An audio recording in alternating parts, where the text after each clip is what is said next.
పరస్త్రీ మీద ఉన్న వ్యామోహం వల్ల చరిత్రలో నాశనమైన వాళ్ళు ఎంతోమంది ఉన్నారు.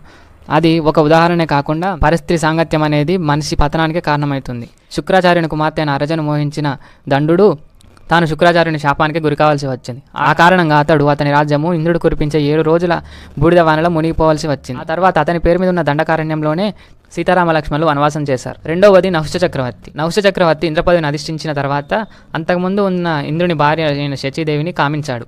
దానికి ఆమె, నీ పతనానికి నువ్వే కారణమవుతున్నావు, పరస్త్రీని కామించడం తప్పు అని చెప్పినా వినకుండా తన కామంతో కళ్ళు మూసుకుపోయి సప్తర్షులందరినీ పల్లకి మోయడానికి నియోగించి అగస్త్య మహర్షి శాపం వల్ల భూలోకంలో కొన్ని వేల సంవత్సరాలు కొండచిలువగా మారిపోయాడు.